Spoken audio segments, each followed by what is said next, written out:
তো রেল ডাউনের সময় এটাও আইসে আমাদের পরে তো এটা মারা গেছে রেল তুলে করে। কোন দিক থেকে রেল আইছিল? এটা সাবরুম থেকে আগরতলা যাওয়া কয়টার দিকে যায়? 6টা না 6টা নাগাদ। কি মনে করতেছে, চিনছেন নি কে মারা গেছে? কাকু এটা চিনতে মানে মারানো তা নাই, কোনো সিনার কোনো চিনি নেই। এটা কোন জায়গা? এটা বুঝছেন না কোনো কাটি বাজার। কার্মি বাজার। ও, আগেও কি এই জায়গাতে এরকম কিছু হয়েছে? মানে হয়েছে আরও 2-3 বার এনে হয়েছে এরকম হয়েছে। এমনি আর হয়েছে। এখন কি চাইবেন আপনারা? আপনারা কি চান মানে এই জায়গার কোনো আমি কী করবো আমি এই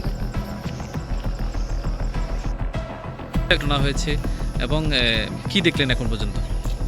আজ সকাল আমার 5:50-এর দিকে আমার কাছে একটা খবর আসে যে কার্বি বাজার কালাপাড়ার পাশে রেল ট্র্যাকের মধ্যে একটা অপরিচিত মৃতদেহ পাওয়া গেছে। সঙ্গে সঙ্গে আমরা স্টাফ নিয়ে আসি ঘটনাস্থলে, এসে দেখতে পাই আগরতলা থেকে সাবরুম থেকে আগরতলাগামী ট্রেনে একটা লোক কাটা পড়েছে ভোরবেলার ট্রেনে। তো প্রায় 50 মিটারের মতো ধাক্কা দিয়ে নিয়ে গেছে, মুখ এবং মাথা দুমড়ে মুছে গেছে, তাকে চেনা জানে এখনো। এখানে আরও আগেও 1-2টা সেম ইনসিডেন্ট হয়েছে, রেলের কাটা পড়ে মানুষ মারা গেছে।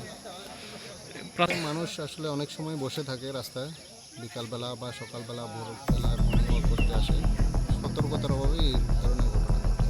যেটুকু জানা গেছে। মানুষের এলাকার মানুষের আরও সতর্ক হওয়া উচিত, যে ভোরে রেল লাইনে হাঁটাচলা না করাই উচিত ভোরবেলা, তাহলে এই ধরনের ঘটনা ভবিষ্যতে। কয়টার দিকে এই ঘটনাটা ঘটছে? আমরা খবর পেয়েছি সকাল 5:50-এ, এটা আরও আগে ভোরবেলা। Thank you.